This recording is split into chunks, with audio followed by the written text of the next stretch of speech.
Que hoy sea quitada del medio y podamos ser únicamente guiados por ti, por tu influencia, Señor. Siembra una semilla hoy que dé fruto en nuestros corazones. Te lo pedimos en el nombre de Jesús y te damos gracias. Amén. Antes de entrar de lleno al mensaje, quiero preguntar si alguien viene por primera vez como invitado a algún lugar como estos, a algún evento como estos, si pueden levantar la mano porque queremos darles la bienvenida. Levántala con confianza, también es la primera vez que yo estoy aquí, así que no vas a ser el único. ¿Hay alguno o alguna de ustedes que venga por primera vez a algún evento como estos? Pues bueno, bienvenidos.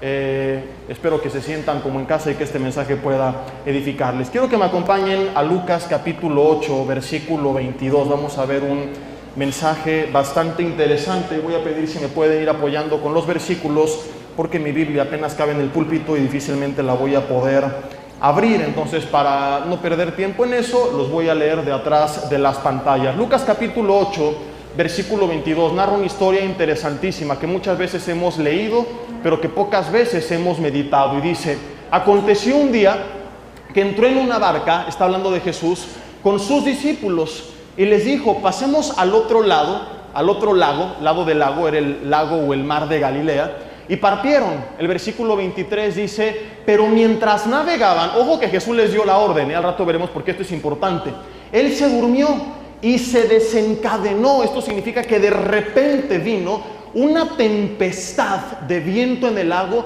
y se anegaban y peligraban. El versículo 24 dice: y vinieron a él y le despertaron diciendo: maestro, maestro, que perecemos. Despertando él, reprendió al viento y a las olas, y cesaron, y se hizo bonanza. Y por último, el versículo 25, Jesús les dice: ¿dónde está vuestra fe? Y atemorizados se maravillaban y se decían unos a otros: ¿quién es este que aún a los vientos y a las aguas manda y lo obedecen? Esta historia es interesantísima porque nos describe a todos nosotros en algún momento de nuestras vidas, y describe una de las preguntas más difíciles que todos, creyentes e incrédulos, llegamos a hacernos en algún punto determinado de nuestras vidas. Cuando estamos pasando tiempos complicados, a lo mejor no lo decimos públicamente por el qué dirán, pero en nuestro corazón surge la pregunta: ¿de dónde está Dios? ¿Y por qué si Dios me ama? ¿Y por qué si me han predicado que Dios es poderoso y que Dios me ama y que Dios está conmigo y que su voluntad es buena, agradable y perfecta, permite que yo pase lo que estoy pasando? Y venimos a la iglesia y escuchamos otra cosa, pero saliendo por esas puertas pareciera ser que lo que nos dice no coincide con lo que nosotros estamos viviendo. Y muchos creyentes empiezan a enfrentar una lucha interna, una depresión, un desánimo interno, que pocas veces nos animamos a contar, a decir: estoy dudando, estoy desfalleciendo, estoy temiendo, estoy desanimado.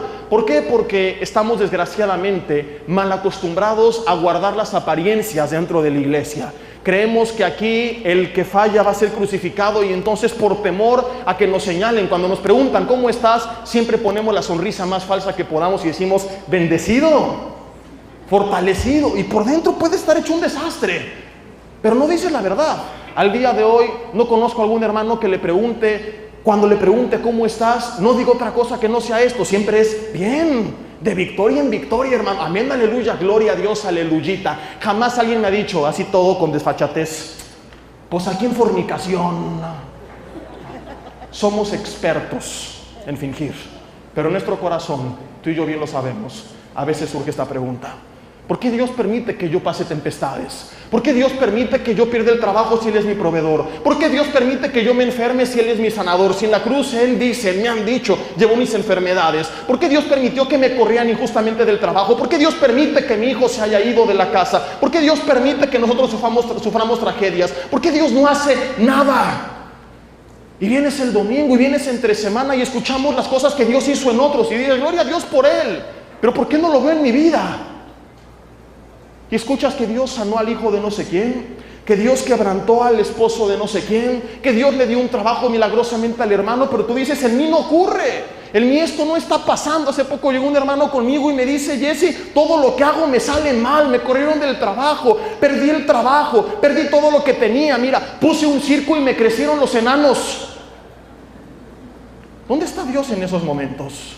Ahora el conflicto se agrava más cuando el problema, como en esta historia, es consecuencia de nuestra obediencia a la palabra, porque aquí Jesús fue el que les dijo: pasemos al otro lado. ¿Te das cuenta? No es que por su rebeldía, por su inmadurez, por su desobediencia, por su obediencia se metieron en la tormenta. Y el conflicto aumenta cuando nosotros obedecemos y la obediencia nos mete en problemas o estamos en problemas pese a nuestra obediencia. Y esta fue la situación de los discípulos, porque los 3 evangelios que narran esta historia, y estaremos viendo uno de ellos que nos añade información interesante, nos dicen que subieron a la barca por mandato de Jesús. Y eso vuelve la tormenta en nuestras vidas todavía más confusa. ¿Por qué? Porque hay veces que tú y yo enfrentamos tormentas en las que nos metimos por malas decisiones, por pecar, por apartarnos de Dios.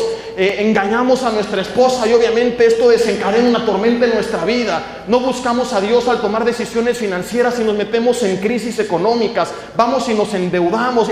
El Señor proveerá, compre ahora y pague cuando venga Cristo. Y en todo tipo de promociones y de deudas. Y obviamente nos metemos en problemas y luego le reclamamos a Dios, pero en el fondo sabemos que somos responsables. Pero no es esta la historia que estamos describiendo, no es este el tema que quiero tratar. El punto es, cuando hacemos las cosas bien, estamos haciendo la voluntad de Dios, caemos, fallamos, pero nos levantamos, nos arrepentimos y seguimos adelante. ¿Dónde está Dios cuando a pesar de ello una tormenta invade nuestras vidas? Y hoy quiero responder bastantes preguntas con la Biblia y con la razón. A mí me gusta mucho lo que conocemos como la teología práctica, cómo aplicar a nuestras vidas la palabra de Dios, y la apologética. Y la apologética trata la defensa del Evangelio, y la Biblia nos ordena que nosotros presentemos defensa ante todo aquel que nos demanda razón de la esperanza que hay en nosotros. O sea que nuestra fe, nuestra esperanza tiene una razón de ser. Cuando yo predico la palabra, me gusta explicar la razón de las cosas, no decir esto, ¿por qué? Porque sí, tienes que creer, ¿por qué? Porque sí, sino explicar todo. Porque el Dios que nos hizo es un Dios inteligente y pensante. Él mismo inspiró su palabra, así que todo lo que su palabra nos ordena tiene un porqué, tiene un motivo, tiene una razón. Vamos a ver respuestas honestas, sinceras, convincentes. No es el típico mensaje de palabra de ánimo donde se pretende tapar el sol con un dedo, darnos a tole con el dedo, sino que vamos a ver cómo esto que está aquí en la Biblia se ha llevado a cabo y se seguirá llevando a cabo en nuestras vidas de una forma verdadera. ¿Dónde está Dios en medio de la tormenta? Y quiero comenzar diciéndote esto. Esta tormenta se desata en lo que conocemos como el mar, entre comillas, de Galilea. Aquí bien se describe como un lago, porque realmente es un lago. Se le llama a veces como mar porque presenta características de océano. Y este mar de Galilea o lago de Galilea tiene una peculiar característica, que puede estar en una calma total sin una sola ola, y de un momento a otro se cruzan diferentes vientos que producen tempestades muy peligrosas que ponen en riesgo las embarcaciones. Hace como 2-3 años, te quiero contar, Vida Nueva para el Mundo participó con una agencia de viajes en un tour a Tierra Santa, a Medio Oriente, a Israel, a Jordania y a algunos otros lugares. Y por cada X cantidad de personas que se inscribieran, la agencia de viajes brindaba una cortesía.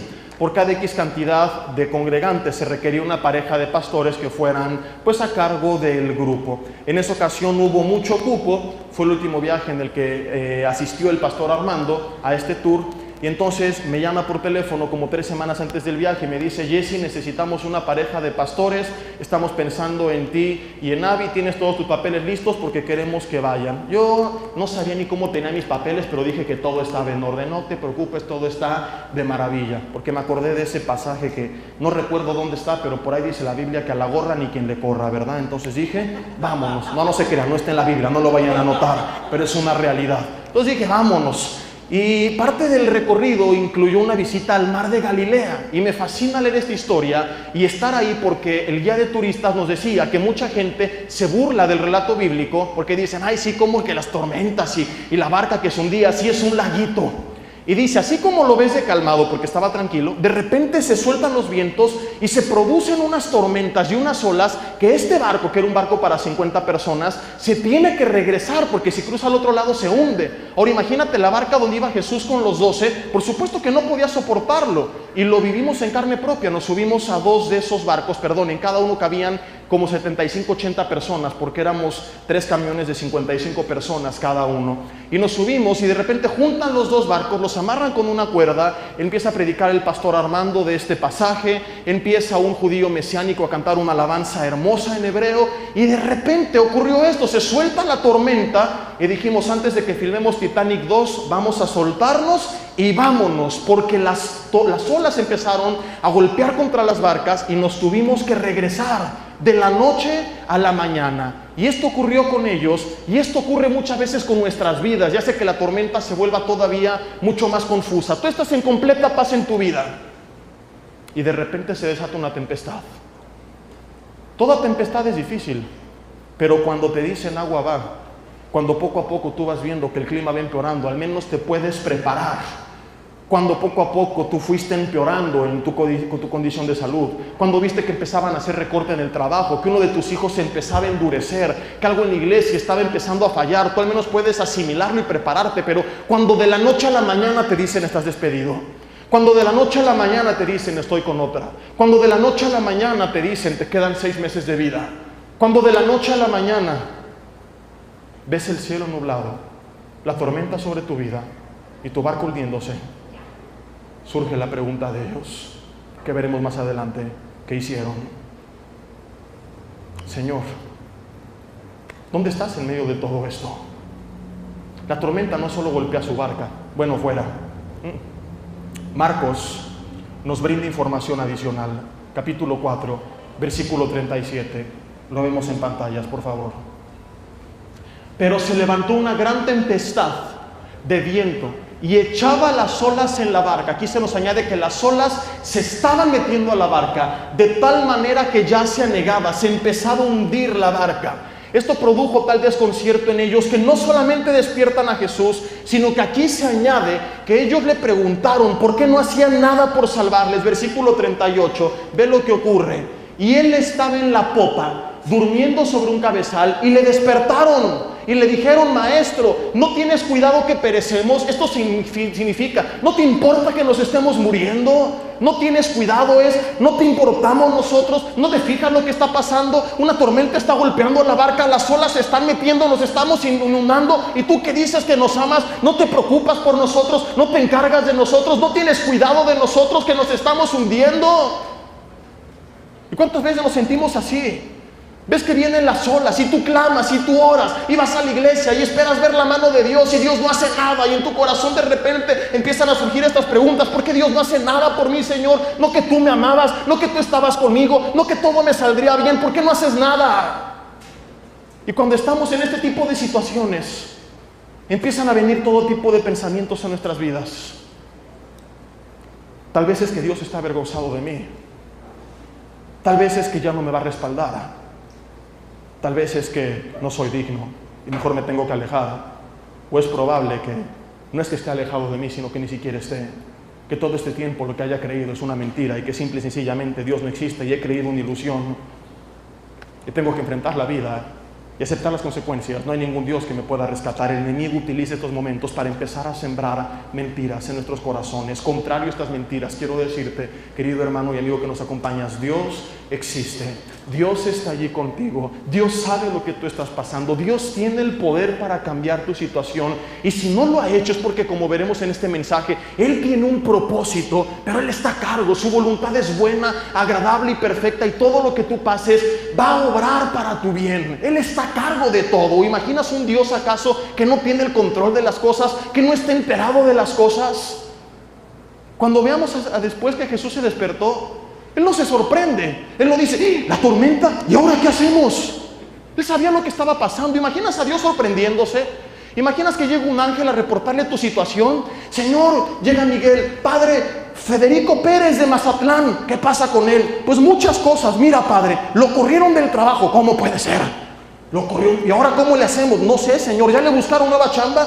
Pues sí, pero no le encontramos, Señor. Está la crisis muy dura en México. Oiga, Miguel, ¿y no tenemos ahí palancas ahí en la tierra que nos puedan echar la mano? No, Señor, pues no hay. Híjole. ¿Qué más?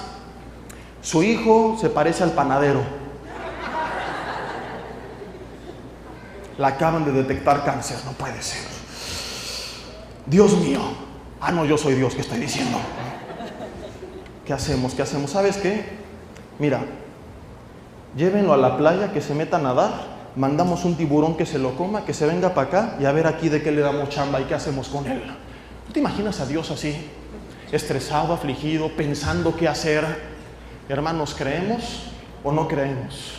Es Dios, y es un Dios omnisciente, omnipresente y omnipotente, y si no tiene esas características no es Dios. Y si tú crees que es Dios y que todo lo sabe y que está en todas partes y que todo lo puede, entonces tenemos que tener paz y creer a su palabra, que no describe un Dios afligido, estresado, pensando a ver qué va a hacer. Describe un Dios todopoderoso, que todo lo sabe, que está en todos lados, que no está en su trono afligido, está reinando con gloria, con poder, con sabiduría. Y así dice la Biblia, lo va a seguir haciendo por los siglos de los siglos. A un Dios soberano que está al control de todo y que nada lo sorprende. Y tú te afliges y vienes y clamas a Él y no te das cuenta que es el primero interesado en arreglar las cosas. Es triste a veces, es lamentable ver cómo oramos a Dios como si a Dios lo moviera la lástima. Padre, por favor, te pido. Nada más porque es Dios, no le da depresión. Y digo, pobres ángeles, ellos que no son Dios han de deprimir. Señor, ten misericordia. Como si Dios dijera, ¿sabes qué? Ya me hartaste, ya le respondo, pero ya que se calle. Pablo dijo, si nos dio a su Hijo Jesucristo, ¿cómo no nos dará juntamente con Él todas las cosas? Te di lo más importante, te dice Dios, la vida de mi Hijo Jesucristo. ¿Cómo no te voy a dar juntamente con Él todas las cosas? Él te ama más de lo que tú puedes imaginar, tanto que dio su vida por amor a ti, por amor a mí, en la cruz del Calvario. ¿Por qué entonces no hace nada? ¿Por qué permite que pasen estas situaciones? Van los discípulos con Jesús, esperando que Él hiciera algo, y no sabe si llorar o reír.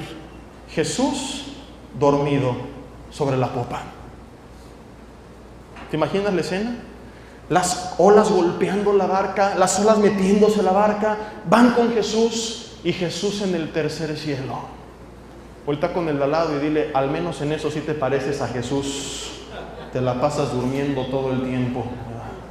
Voltea con él y díselo con confianza, porque hay algunos, mira, hay personas que predican que hay que hacer Shabbat los sábados, y hay personas que descansan un día a la semana, pero yo conozco algunos que trabajan un día y descansan 6. Hacen Shabbat de lunes a sábado, nada más trabajan el domingo. Van con Jesús y Jesús dormido. Yo quiero meditar en este aspecto porque nos deja dos lecciones grandísimas, dependiendo en qué aspecto de la persona de Cristo nos enfoquemos. Si ponemos el lente en el Cristo hombre o si ponemos el lente en el Cristo divino. Quiero explicar esto un poquito. Cristo, a veces nos enfocamos tanto en defender su divinidad, porque algunas personas o algunas religiones niegan que Él era Dios hecho hombre, y usamos todos los argumentos y esgrimimos todas las cartas que tenemos para demostrar que era Dios en la carne, que se nos olvida que también era humano. Y a veces algunos se enfocan tanto en su humanidad que se les olvida que también era divino. Entonces los teólogos dicen, te voy a enseñar, te voy a resolver el problema. Cristo era divinamente humano y humanamente divino. Y aquí es cuando muchos sacan el churro y dicen, a ver, ¿cómo está eso, brother? Está complicado, pero así es. Era divinamente humano y humanamente divino. No estimó el ser igual a Dios, Filipenses 2, como cosa que aferrarse, sino que se despojó de sí mismo. O sea, somete el ejercicio independiente de sus atributos a la voluntad del Padre. Y por eso Mateo 24 dice que el día y la hora no la sabe nadie más que el Padre. Y algunos dicen, ya ves, Cristo no era Dios. Obviamente el Cristo hombre que somete los atributos a la voluntad del Padre no sabía el día y la hora. El Cristo glorificado, por supuesto que sabe el día y la hora. Entonces, quiero que veamos principalmente lo que aprendemos poniendo el lente en el Cristo divino, y al final del mensaje lo que aprendemos cuando vemos la historia desde la perspectiva del Cristo, primero del Cristo humano, del Cristo divino, y al final del Cristo humano. En primer lugar, ¿qué aprendemos si miramos la divinidad de Jesús? Si estudiamos el pasaje enfocado en este aspecto de su persona, entonces es obvio que surge la pregunta de los discípulos, ¿por qué no haces nada? nos estamos ahogando y tú estás dormido. Los discípulos habían visto los milagros de Jesús, habían visto un Jesús poderoso que resucitaba muertos, que multiplicaba los panes, que le daba tortas gratis a los demás, que levantaba a los enfermos. Entonces cuando viene la tormenta dijeron, no hay ningún problema, vamos a Jesús, y ahorita Jesús se va a levantar y va a mostrar sus super sus poderes, y va a pararse al frente de la barca y va a decir, y va a haber una tempestad. Y van con Jesús, y Jesús durmiendo. Le despiertan y no hace nada. ¿Qué pasa? ¿Que no te das cuenta que nos ahogamos? Y hasta entonces Jesús actuó, pero permitió que las olas empezaran a entrar a la barca, y la barca se estaba inundando. Ellos estaban enfocando en el Cristo superpoderoso. ¿Y cuántas veces nos pasa a nosotros lo mismo? Nosotros acudimos a Dios esperando como ellos un milagro de parte de Dios, y no ocurre.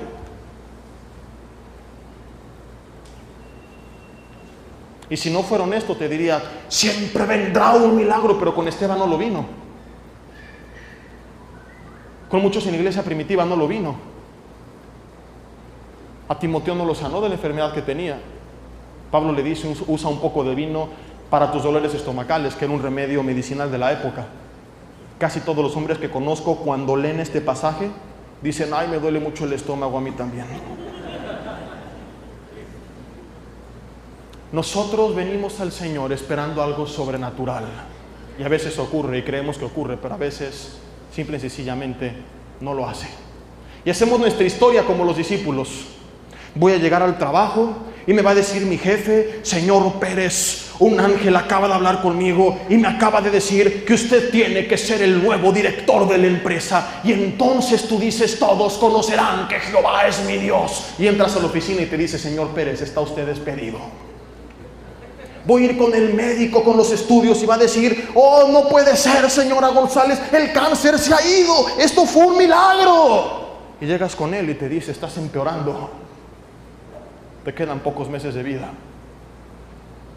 Vienes a la velada de oración y clamas por tus hijos, y tu hijo que practica otra religión, tú dices, voy a llegar a casa y me va a decir, mamá, estoy quebrantado, ahora quiero predicar la palabra de Dios. Y te dice, mamá, ¿sabes qué? Ya ni siquiera practico otra religión, soy ateo, vengo del chango. Y tú lo volteas a ver y dices, híjole, es que sí le creo. Casi te convence de que es el eslabón perdido, de cómo se comporta. Y no ocurre lo que tú esperabas en el ministerio. Te preparas y esperas ver la gloria de Dios, y las cosas a veces no salen como uno lo esperaba. No vemos esos super Jesús poderes. Venimos con el pastor y te dices que tienes que tener paciencia.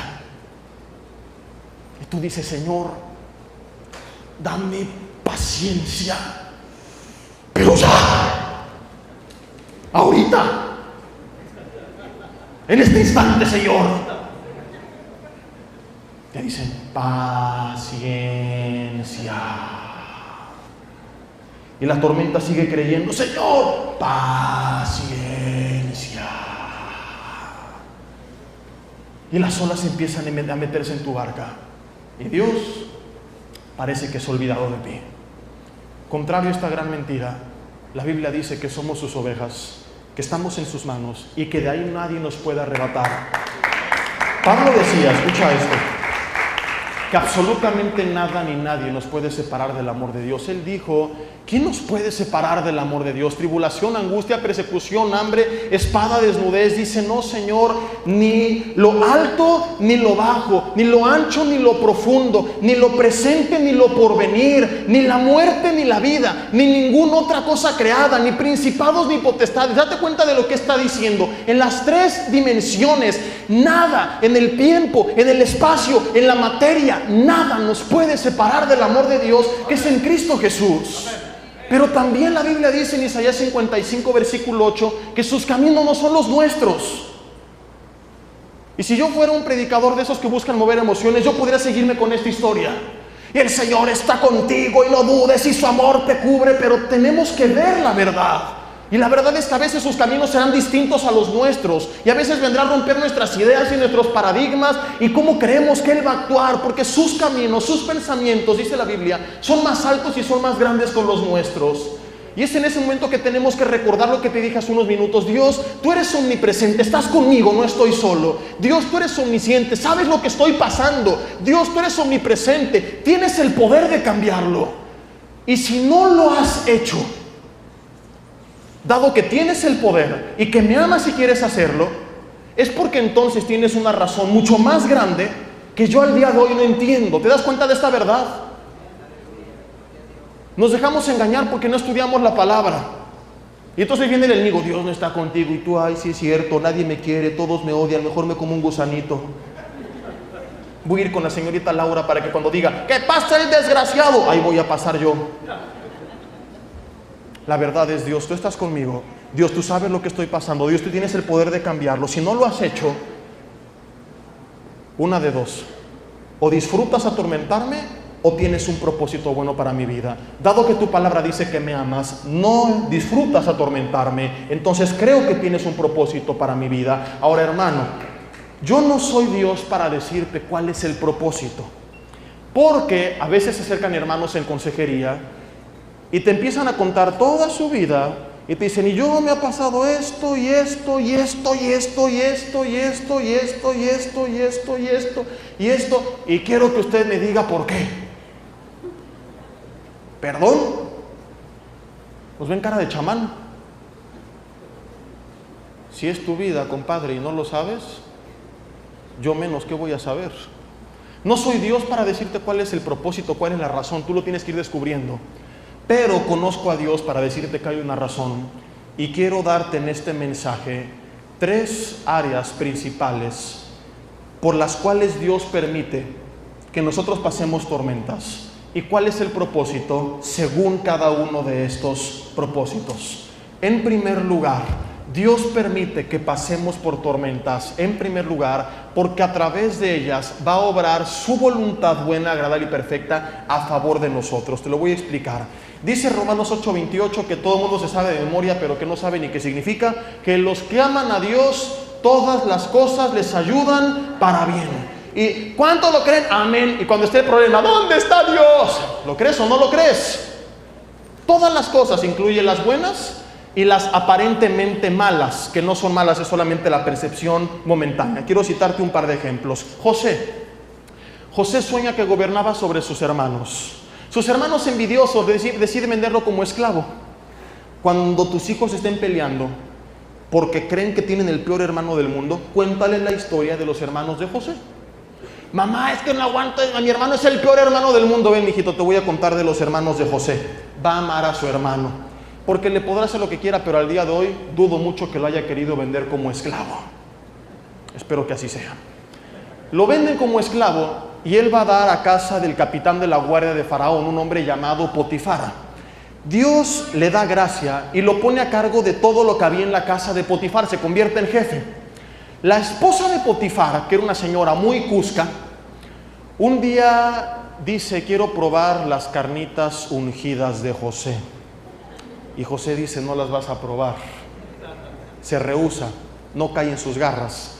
La señora, esta cusca de doña Poti, entonces de ardida, va y lo calumnia con su esposo. El hebreo que tú contrataste quiso abusar de mí, lo mandan a la cárcel. Conoce al copero y al panadero de Faraón. Ambos tienen 2 sueños. José les dice lo que significaba. Se cumple lo que José les advierte. El panadero le dan cuello y el copero sale y Faraón lo restituye. José le dice, acuérdate de mí, se olvidó de él. Años más tarde, un día, Faraón también tiene sueños y dice, quiero que alguien me diga qué significa lo que soñé. El copero se acuerda de José, lo manda a llamar y le dice, lo que tú soñaste significa, bueno, lo que tú soñaste es esto, y significa que vienen 7 años de abundancia seguidos de 7 de escasez. Pon a alguien prudente sobre todas tus cosas en la tierra, para que guarde durante los 7 de abundancia, para que tengan de los 7 de escasez para ellos y para vender. Dios le da gracia otra vez a José y José se convierte en jefe. Y en teoría José era el segundo detrás de Faraón. En papel era el primero al mismo nivel de Faraón, porque resulta que Faraón, dice la Biblia, le dio a José su anillo. con el que José podía escribir órdenes, cartas, leyes y edictos, enrollarlos, echarle el chorro de cera, y sellarlos con el anillo de Faraón y enviarlos a donde quisiera, hablando en el mismísimo nombre de Faraón.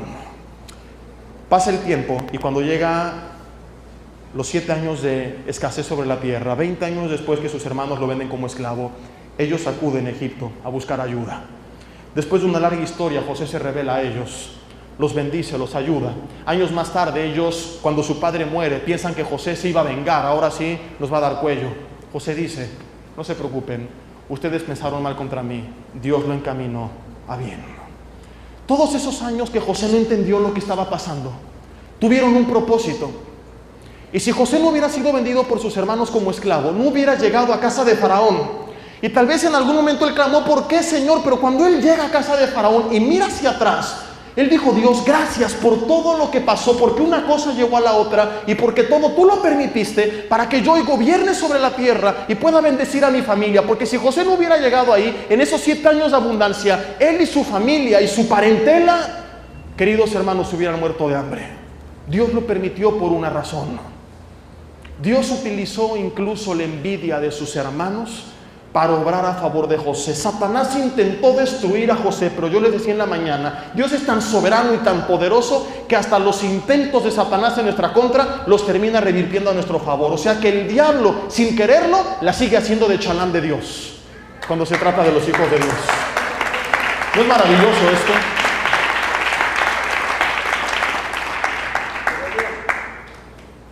Cientos de años más tarde llegamos a la iglesia primitiva.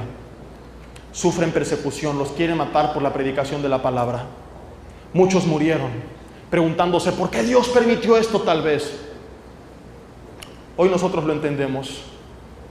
Gracias a esto ellos tuvieron que huir a todo el mundo entonces conocido, y al huir en la diáspora judía, predicar la palabra como Cristo les mandó en todo el mundo entonces conocido. Si no hubieran tenido esta persecución, se hubieran quedado en Jerusalén y el cristianismo hubiera acabado siendo probablemente una religión local. Si cuando Dios escuchó el clamor de ellos diciendo, Dios, ayúdame, sácame del problema, y Dios los hubiera rescatado, tanto José como la iglesia se hubieran estancado en la mediocridad y no hubieran hecho todo lo que Dios tenía para ellos. Dios lo permitió para hacer cosas más grandes de lo que ellos imaginaban. ¿A qué voy con todo esto? Te quiero preguntar, ¿qué quieres para tu vida? ¿Quieres ver el poder de Dios? ¿Quieres que Dios haga su voluntad? ¿O quieres vivir con calma y vivir y morir en la mediocridad? ¿Quieres morir y vivir de esta manera? Está bien. Dile, Dios, sácame del problema. ¿Quieres que Él haga cosas grandes en tu vida? Dile, Dios, haz tu voluntad en mi vida. ¿Cuántas veces no oramos así? Señor, sácame. Algunos van más allá. Y yo declaro. Él declara la campaña de sanidad.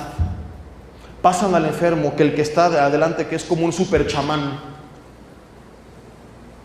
glorificándose él y no a Dios, lo voltea a ver y sin conocerlo, y si siquiera antes orar, Señor, ¿cuál es tu propósito con esa persona?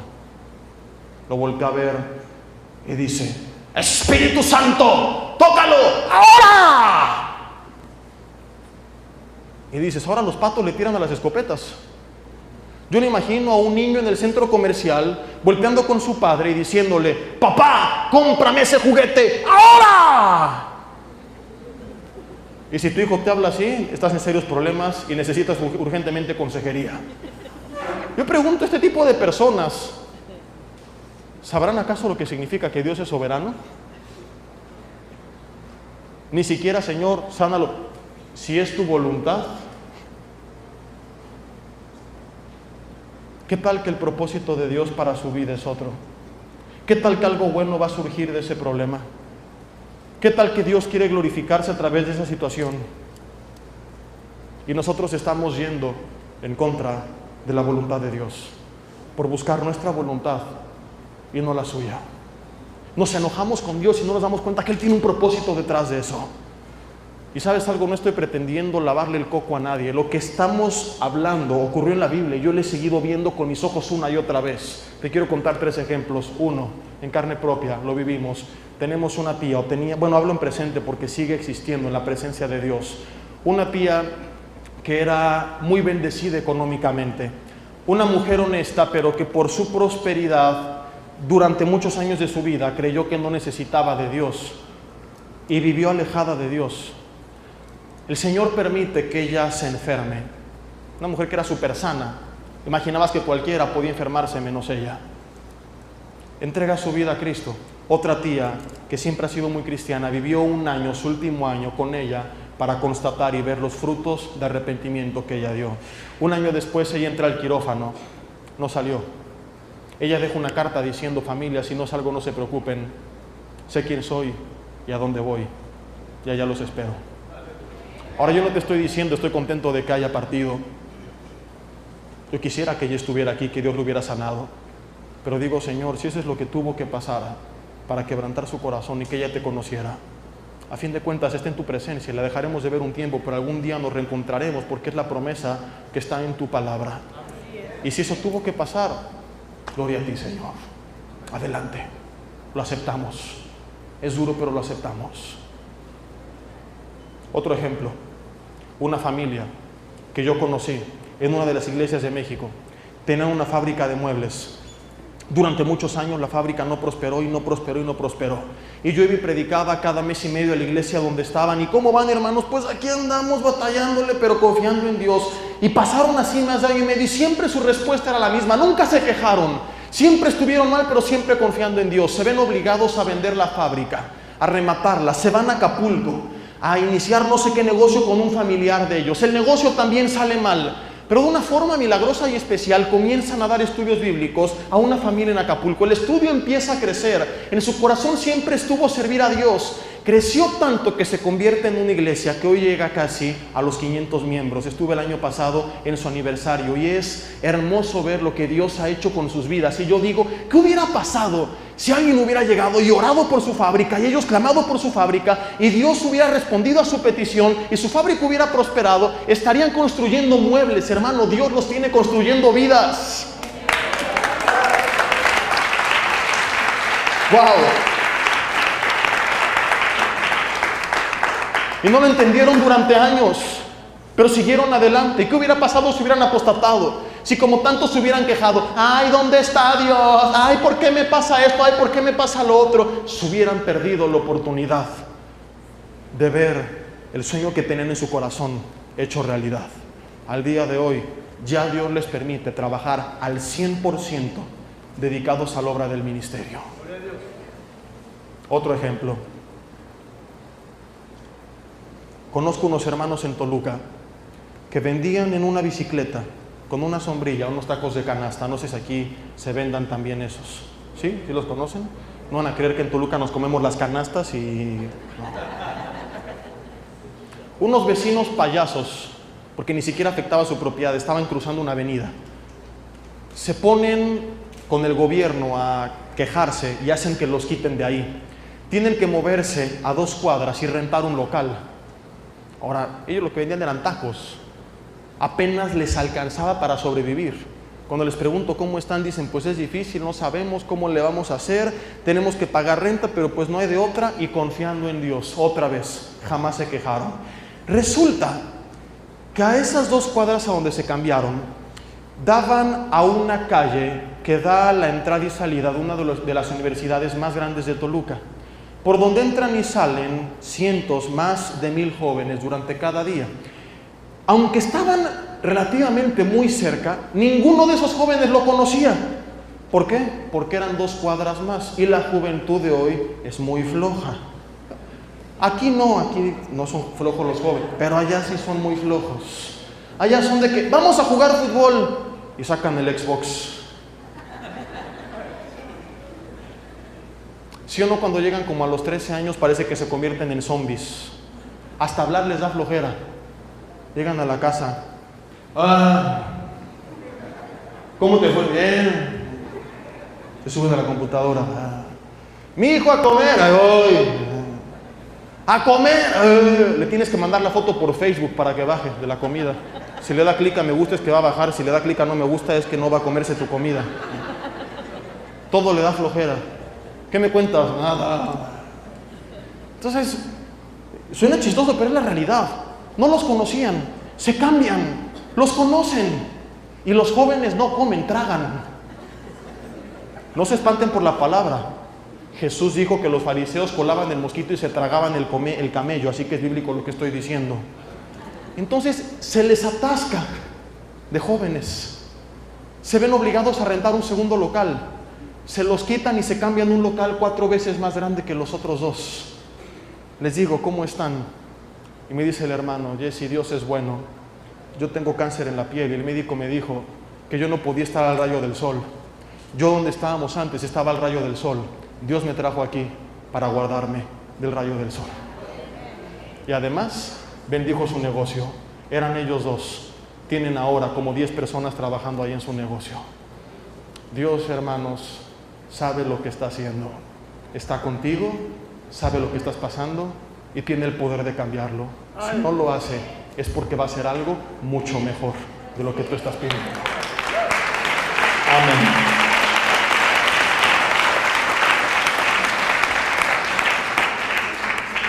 Entonces cierro este punto. ¿Cómo tenemos que orar? Señor, porque no nos confundamos, no va a ser que alguien llegue a casa y, oh Padre, méteme en problemas, Señor. No, tampoco vayamos al extremo, ¿no? Que me corran del trabajo, Padre, prueba mi fe, porque luego oramos cada cosa, gloria a Dios que no responde lo que pedimos.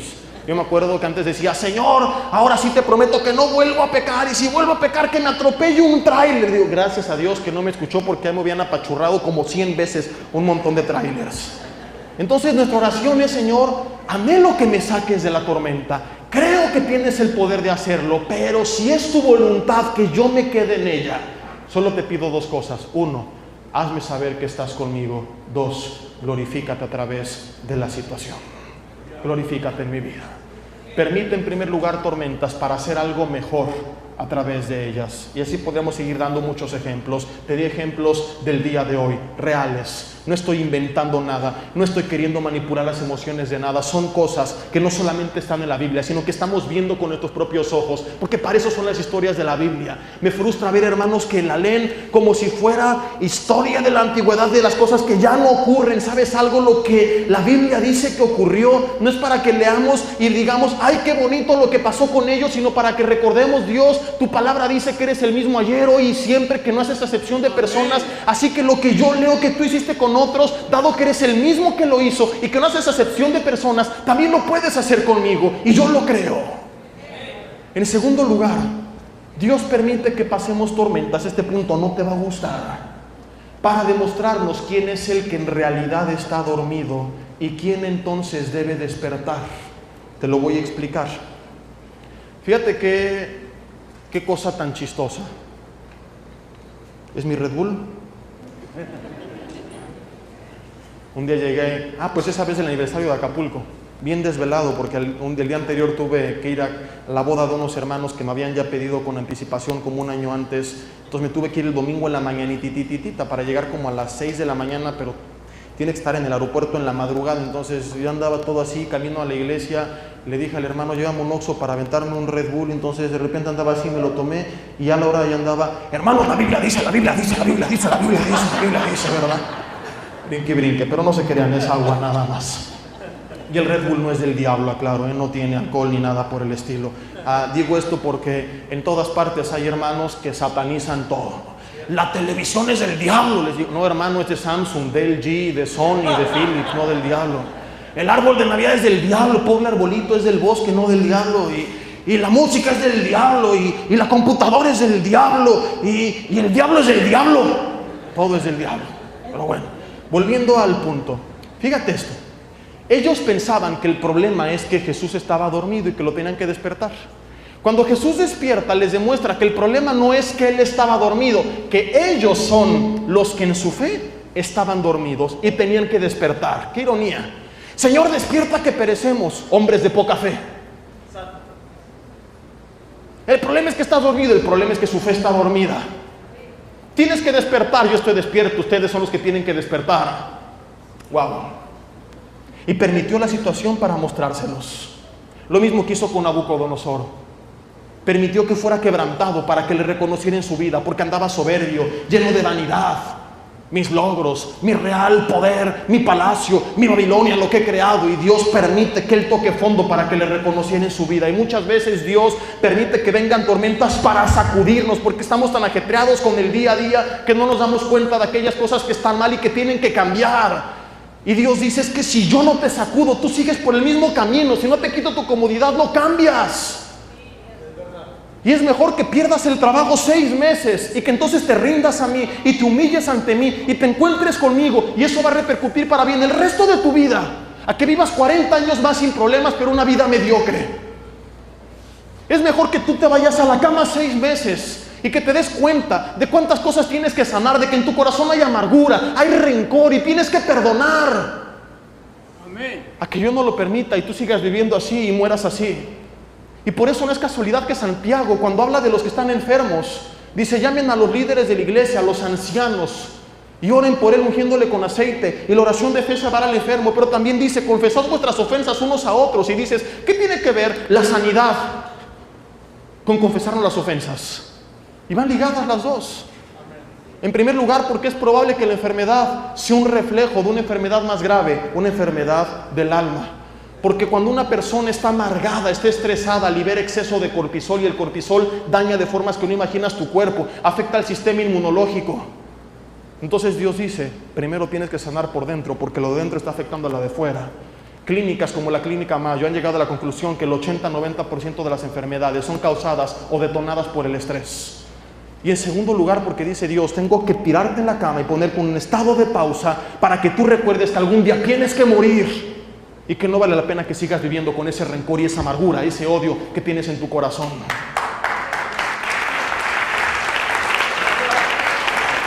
Amén. Les quiero contar otro testimonio. Nosotros vivimos en Mérida ¿cuándo fue esto? Yo tenía 15 años cuando llegamos, o sea que fue hace como unos 5 años aproximadamente. No, ya de plano tan dado al catre me veo. Híjole. Antes de casarme y de tener una hija, a lo mejor sí me lo hubieran creído, ¿verdad? Pero si de por sí la familia somos ojerosos, ahora con la nena, vean cómo estamos, parecemos Drácula. Pero bueno. Vivimos en Mérida, y mi papá, cuando llegamos a Mérida, tenía muchos años apartado de Dios. Muchos años que nos había ido muy bien económicamente. Y que él, aunque no andaba perdido en el mundo, tampoco reconocía a Dios en su vida. En Mérida todo lo que hicimos nos salió mal. Dios quebranta a mi padre. Y nos preguntamos, ¿por qué permite todo esto? Todo quebraba, todo salía mal, el negocio que poníamos no levantaba. Y Dios permite esto para quebrantarlo a él, para humillarlo a él. Y lo que no imaginabas, él, seguramente sabrás, durante muchos años había escuchado a decenas de conferencistas de talla internacional. Nada había pasado en su vida. Termina de rodillas en un techo de lámina, en una casa que no tenía piso firme, con una señora analfabeta que no sabía leer ni escribir, que le contaban y le leían la Biblia, y ella le comienza a predicar a mi padre, y mi padre llorando dobla sus rodillas y dice: Dios, perdóname, ven a gobernar en mi vida. Si no hubiera pasado esto, tal vez él seguiría perdido. Si hubiéramos dicho: Señor, ¿por qué permites esto? Sácanos del problema, y Dios lo hubiera hecho, tal vez seguiríamos ahí muy prósperos. Pero ¿de qué serviría? Jesús decía: al hombre ganar el mundo si pierde su alma. Vino después un tiempo de estabilidad y de repente nos llega el huracán, creo que fue el Isidor. Literalmente estuvimos en medio de la tormenta. Es cuando llegamos a Toluca. Yo me enojé con Dios. Yo no estaba en ese entonces firme con el Señor, ni quería servir a Dios, ni imaginé algún día acabar predicando la palabra de Dios. Es más, me burlaba de los predicadores. Y digo, qué buen sentido del humor tiene Dios. Dice: ándele, por andarse burlando vas a acabar predicando el resto de tus días para que se te quite.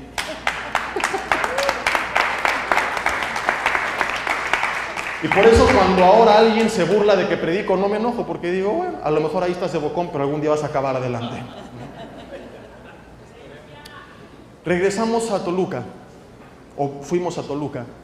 Yo me enojo con Dios Señor, yo tenía mi vida allá, yo no estoy contento acá, aquí tenía mis amigos y mi vida, y a mí no me importa ya el dinero, Señor, y yo estaba ya contento allá. Me enojé con él y le dije, ¿te crees chistoso con lo que estás haciendo?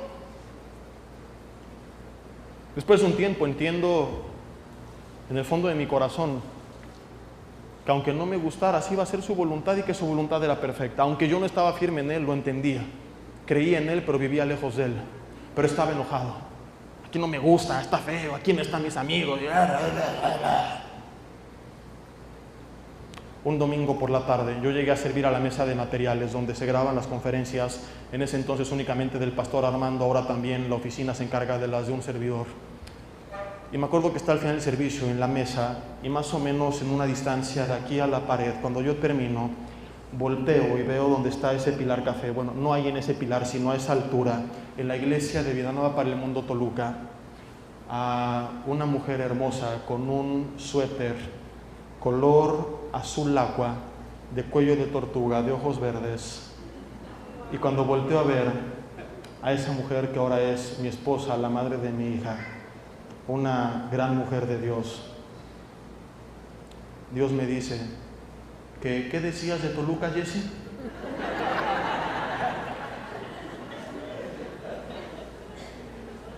¿Te quieres regresar a Mérida?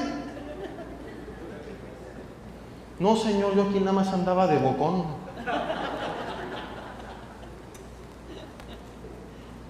Conozco al Señor. Empiezo a tratar en mi vida. Empiezo a predicar su palabra. Me apasiona tanto. Muchos lo dicen y suena muy trillado. Muchos lo dicen de la boca para afuera. No me importa si ustedes lo creen. Dios sabe que es verdad. En oración le dije, Señor, hubo un conflicto muchos años de qué iba a hacer con mi vida. Le dije, Dios, no me importa la estabilidad. Porque llegué a pensar, dije, bueno, hago algo secular y en algún tiempo sirvo al Señor, pero todo era buscando comodidad. Realmente no me apasionaba. Ya no me imaginaba haciendo nada más que predicar su palabra. Le dije, Señor, no me importa. Lo único que me gusta hacer, que me apasiona hacer, que me imagina hacer, es predicar tu palabra. Y yo no sé si va a ser en una iglesia o si va a ser en una sierra, en una tienda de campaña, pero yo quiero hacerlo. Y aunque sea ahí, yo sé que tú me vas a dar la gracia para disfrutarlo. Y Dios me permite, al cabo de algunos años, comenzar a servirle y al día de hoy servirle de tiempo completo. Yo no sé si me hubiera quedado en Mérida, qué hubiera pasado. Tal vez nunca la habría conocido. Tal vez sí. A lo mejor me habría llamado y ahí estaría predicando ahorita en alguna iglesia. Mare, hermano, arrepiéntete, porque si no te arrepientes, va a venir el diablo y te va a tumbar los dientes. ¡Bomba!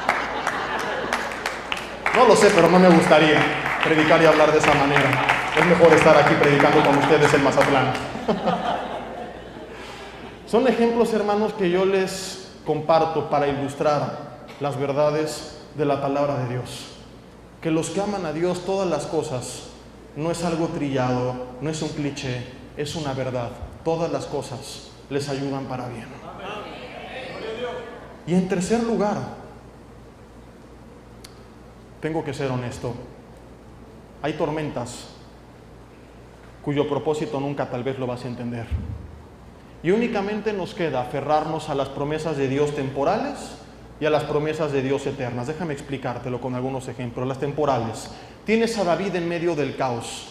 Le ha traicionado su rey, le menospreció su padre, perdió a su esposa, perdió a su mejor amigo. Él está pasando por un tiempo difícil. El rey Saúl lo persigue. Y él dice, aunque mi padre y mi madre me dejaren y me desampararen, Jehová me recogerá en sus brazos. Salmo este es otro. En el Salmo 27:13, él dice, hubiera yo desmayado si no creyese que veré la bondad de Jehová en la tierra de los vivientes. Él lo dice, Dios, ¿dónde estás? Él dice, Señor, yo descanso en estas dos cosas, en que tú me vas a recoger en tus brazos y en que yo voy a ver tu bondad. Hubiera yo desmayado, dice David, hubiera yo desfallecido si no creyese que veré la bondad, Salmo 27:13, de Jehová en la tierra de los vivientes. ¿Qué mantuvo firme a David? Creer las promesas de Dios. Y eso nos tiene que mantener firmes a ti y a mí en tiempos difíciles. Decir, Señor, no importa qué pase, que todo el mundo me falle y me traicione, yo creo que tú me recoges en tus brazos, Señor. Yo me aferro a tus promesas, yo creo que voy a ver tu bondad. El problema, hermanos, es que nos enfocamos tanto en la tormenta que estamos pasando que perdemos de vista las promesas de Dios. Nos enfocamos tanto en la situación que dejamos de escuchar la voz de Dios. Si nosotros escucháramos la promesa de Dios y la palabra de Dios, entonces tendríamos paz. Te lo voy a explicar con un ejemplo. ¿A cuánto les gusta el cine? Levanten la mano. Todos los paganos que van al cine aquí. No, no es cierto, yo también voy al cine. ¿Cuántas veces no ha pasado que a la mitad de la película, dependiendo qué tipo de película estés viendo, tú estás estresado por lo que está pasando?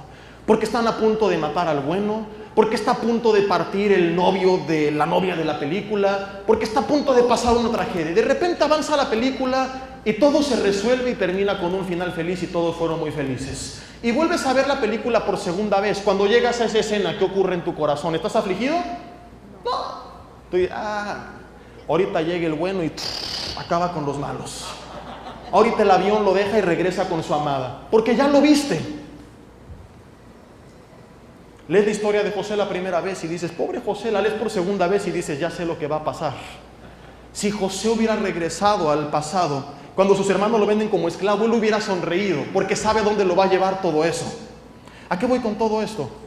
Tal vez tú estás en este momento, en esta parte crucial, estresante, preocupante de la película, en la que no sabes qué va a pasar. ¿Y sabes algo? No puedes ver el final, pero puedes leer el guión del autor del final de la película. Aquí está escrito la verdad de Dios, la promesa de Dios, que Dios ha determinado para ti. Aquí dice que sus pensamientos son de bien y no de mal, para darte el fin que esperas. Aquí dice que su voluntad es buena, agradable y perfecta. Aquí dice que Él va a estar contigo todos los días hasta el fin del mundo, que no estás solo, que tienes a su Espíritu Santo, que has recibido su perdón, que has recibido la vida eterna, que eres elegido, que eres hijo de Dios, que eres coheredero de Dios, que tienes su presencia, que has sido sellado por su Espíritu Santo. Aquí está la verdad de Dios y a esto nos tenemos que aferrar, a la promesa de Dios, a lo que Dios dice. Y dice el Salmo 89 del 32 en adelante, no olvidaré mi pacto, ni mudaré lo que ha salido de mis labios. Escucha estas dos declaraciones. Uno, no olvidaré mi pacto. Dios dice, lo que yo dije no lo olvido. Dos, no mudaré lo que ha salido de mis labios. O sea, lo que te dije, tal cual lo dije, se va a hacer. Porque a veces comenzamos a orar como si Dios no fuera tan poderoso. Dios te dijo que tu hijo va a servirle, pero lo ves tan duro que dices, bueno Señor, aunque no te sirva, pero con que crea y que pase al cielo de panzazo, con eso ya estuvo. Dios te dijo que te va a usar y te va a bendecir sobrenaturalmente y que vas a ser un canal de bendición a otros. Bueno Señor, aunque no sea canal de bendición a otros, hay con que salga, aunque sea para frijol con gorgojo, pero... Como si Dios dijera, sí, sabes que tienes razón, no lo pensé bien, está muy difícil. Dios dice, uno, lo que te dije lo voy a hacer. Dos, sin alteraciones, tal cual te lo dije. No importa qué imposible suene, para mí no hay nada imposible. Y al que cree, todo le es posible. ¡Amén!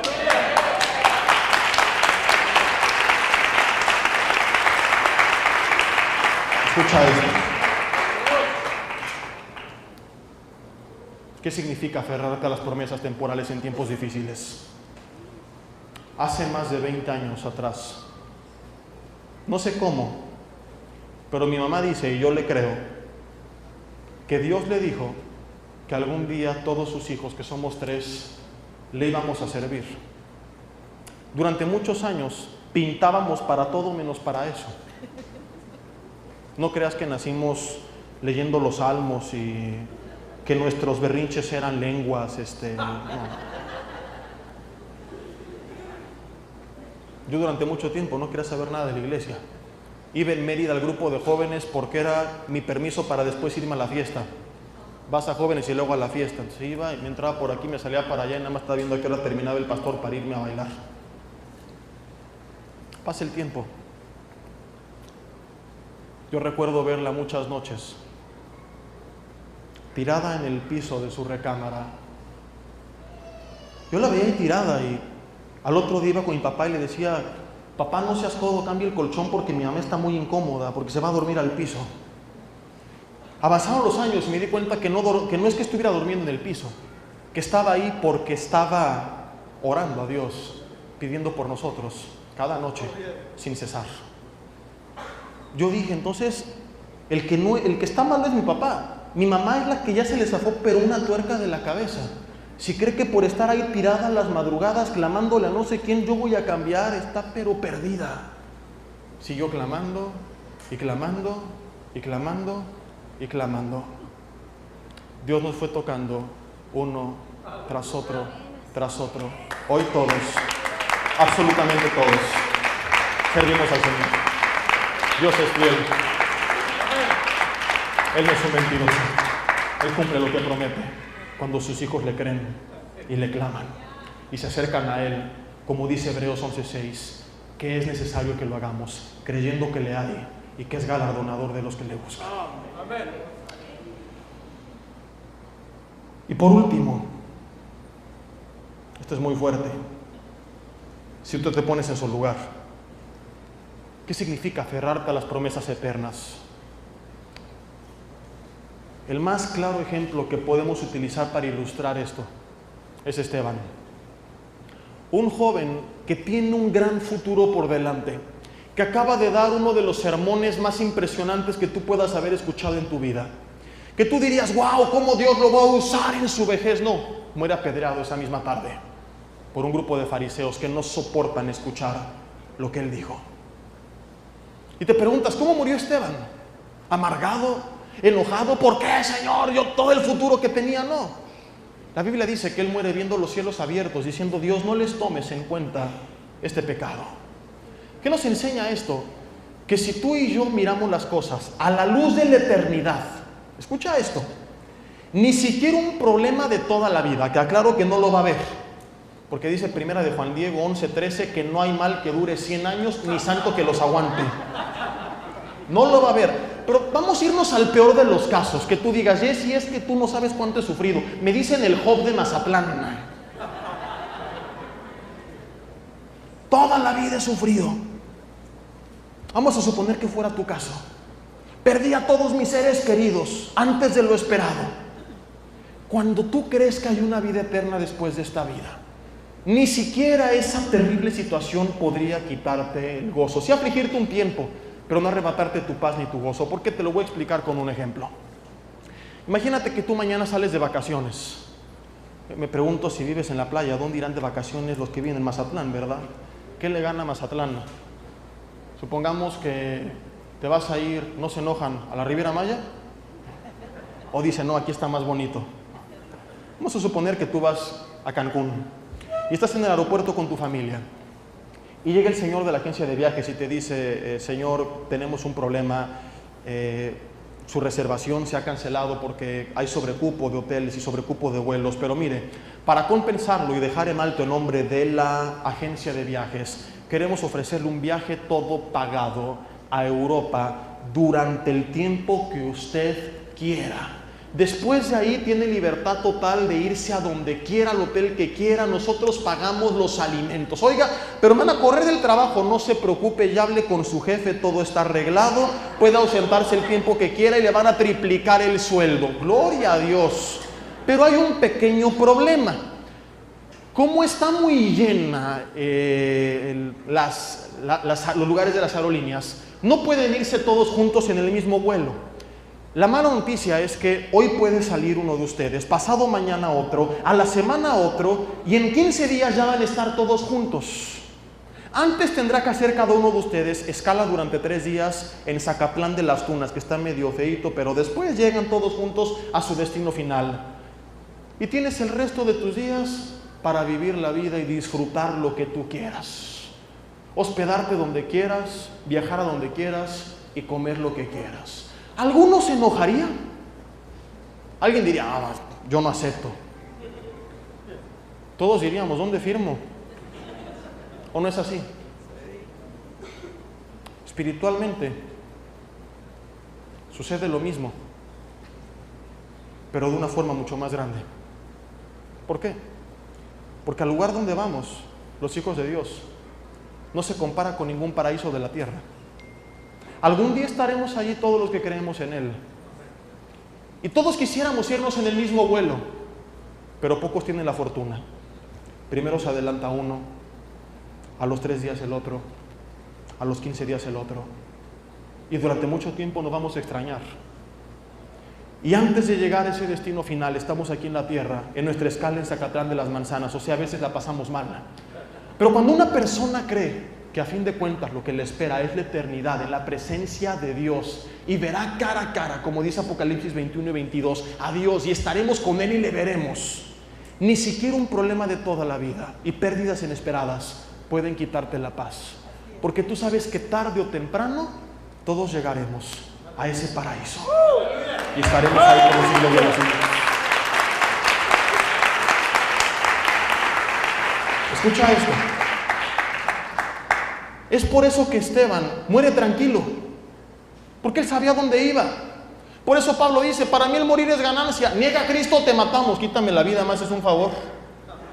De hecho, Jesús fue más allá y suena crudo, pero él dijo en Mateo 10:28, no teman a los que pueden matar el cuerpo porque no pueden destruir el alma. O sea, ¿te das cuenta de este discurso? Imagínate que yo hoy les dijera, hermanos, vengo a predicarles una palabra de ánimo. No se preocupen si les cortan la cabeza porque no pueden matar su alma.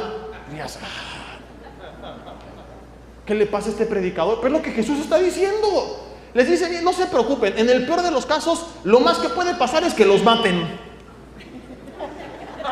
¡Wow! Es lo que Jesús está diciendo. Y suena muy frívolo, pero la iglesia primitiva lo tomó en serio y lo vivió. Les ponían la espada en el cuello y mañana o pasado mañana que hable de las evidencias históricas de la existencia, muerte y resurrección de Jesucristo, meditaremos en esto un poco más a fondo. Niega a Cristo, te matamos. Dado que ellos le habían visto resucitado y les dijo, yo soy la resurrección y la vida, todo aquel que cree en mí, aunque esté muerto vivirá, decían, córtame la cabeza, pero ahorita, compadre, porque yo sé a dónde voy. No les afligía nada, porque aunque no entendieran lo que estaban pasando y su situación en la tierra no tuviera ni pies ni cabeza, vivían a la luz de la eternidad y estaban seguros de la eternidad.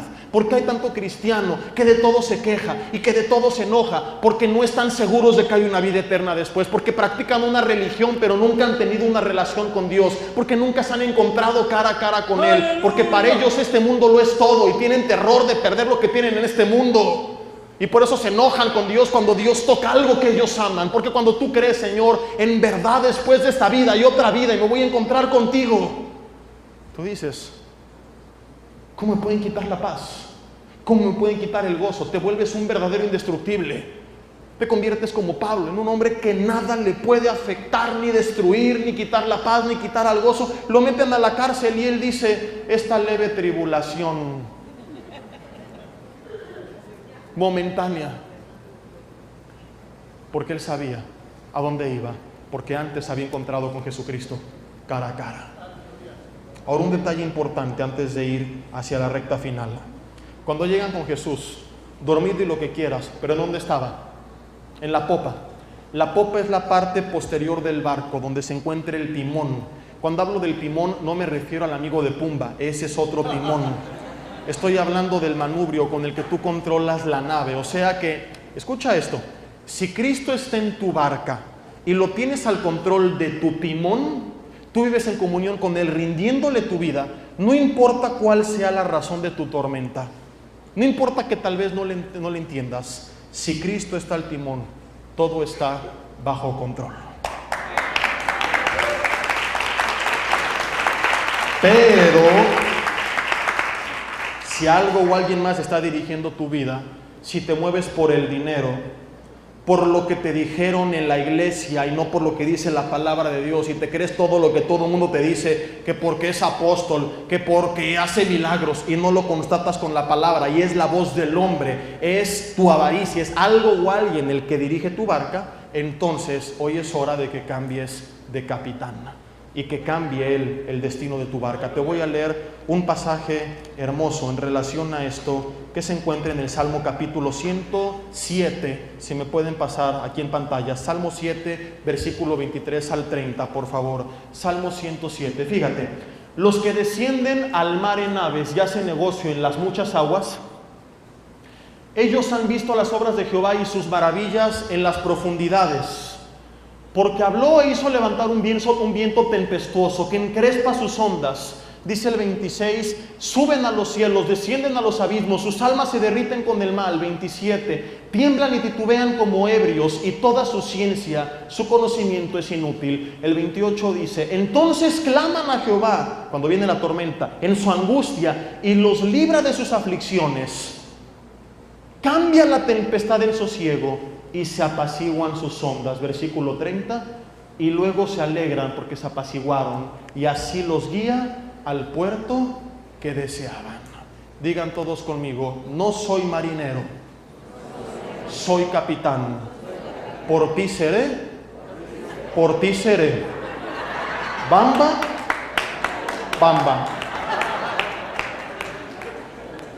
¿No se sabían esa alabanza?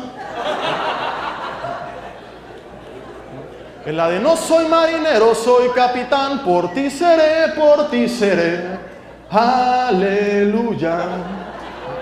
Por eso no canto en la alabanza, porque canto horrible y digo puras cosas raras, pero bueno, también quedaría, ¿verdad? Es una realidad. Hermanos, es hora de soltar el timón y dejar que Dios sea el capitán de la barca. Concluyo la parte divina de Jesucristo con esto. Es cierto que se le reprende por su falta de fe y lo que tú quieras, y la mayoría resalta esto, y con esto concluiremos ya en unos minutos. Pero antes yo quiero rapidísimo destacar una virtud que muchas veces pasamos por alto, y es que en medio del temor, con dudas, con desánimo, con lo que tú quieras, ellos fueron a clamar a Jesús, y Jesús respondió. Y yo lo destaco porque ellos pudieron haber tomado otra actitud. Ellos pudieron haberse deprimido, por ejemplo. No, sabes que Pedro, ya hasta aquí llegamos, lo vamos a hundir. Pedro DiCaprio de aquí en adelante. ¿Sabes qué, Juan? Sácate las caguamas porque esta es nuestra última noche. No lo hicieron, clamaron a Jesús. Me lleva a preguntarte, ¿cuál es tu actitud en medio de la tormenta? ¿Te apartas de Dios? ¿O con el desánimo y lo que quieras te acercas a Dios? Y concluyo con esto, si me pueden apoyar aquí arriba en el teclado, por favor, con algún canto poderoso, así como el himno de la América, no sé si te lo sabes. ¿Cuántos americanistas hay aquí? Levanten la mano. Levantan la mano y hasta me voy para atrás de la unción, luego se siente.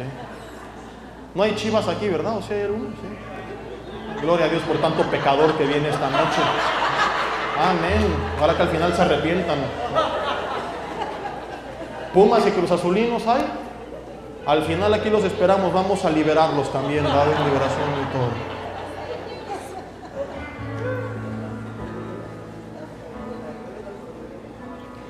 Vamos ahora a cambiar el lente de la cámara y ver al Cristo hombre. Ya hablamos del Cristo divino en relación a nosotros. Ahora llegamos al Cristo hombre y nos enfocamos en su humanidad. Él que como hombre fue tentado en todo como nosotros, pero sin pecado, nos deja esta última y gran lección. La barca se estaba inundando y él podría dormir porque él estaba en paz, porque dependía del Padre. Nos muestra este pasaje la paz que Jesús como hombre poseía, porque su confianza estaba puesta en el Padre. David dijo, en paz me acostaré y asimismo dormiré, porque solo tú, Señor, me haces vivir tranquilo. Cuando tu confianza está puesta en Dios, no importa qué pase, tú duermes en paz. Muchos están engañados, creen que necesita arreglarse lo exterior para tener paz, y no se dan cuenta que la paz es un fruto del Espíritu Santo, Gálatas 5:22. Y tú puedes como Saúl tenerlo todo, dinero y poder, pero si no tienes a Dios, vas a estar afligido como él lo estaba, paranoico, endemoniado, estresado, como Herodes, como Nabucodonosor. Solamente aquellos que dependen de él pueden tener esa paz que sobrepasa todo entendimiento. Ahora, es normal que cuando venga la tormenta tú sientas miedo, pero no es normal que el miedo permanezca. No es normal, porque dice primera de Juan 4:18 que el perfecto amor echa fuera todo el temor. Cuando un hijo de Dios sabe cuánto Dios lo ama, él no tiene miedo. Él dice, Señor, me amaste tanto que diste tu vida por mí en la cruz, yo no voy a temer porque tú estás al control de todo. Una persona que tiene miedo es porque no ha descansado en sus promesas, porque no ha creído su amor. Porque si hubiera recibido ese amor, el amor habría echado fuera todo el temor. Jesús decía a sus discípulos, ¿por qué temen, hombres de poca fe? ¿Por qué se afanan? ¿No valen ustedes más que los pajarillos? ¿Y no les falta nada a ellos? ¿Cuál es el origen de los discípulos? Del temor, perdón, de los discípulos. Hombres de poca fe, les dice Jesús. El problema es que su fe estaba dormida, que su fe tenía que ser transformada.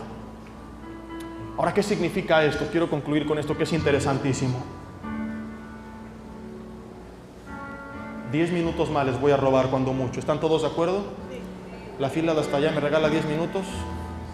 10 minutos todos ustedes. 10 minutos los de acá. 10 minutos los de acá. 10 minutos los hermanos que están allá también. 10 minutos allá arriba. Miren qué buena onda. 10 y 10 de aquí, 20 más 10 de acá, 30, 40, 50. Me acaban de dar entre todos 1 hora más para seguir predicando. Déjenme ajustar otra vez mi cronómetro para irnos de aquí 1 hora más tarde. No se crean, pon muchísima atención. Yo podría, si no me interesara tu vida y predicar la verdad, haber cerrado el mensaje hasta aquí. Y te lo voy a explicar ahorita y te voy a decir por qué no lo hice.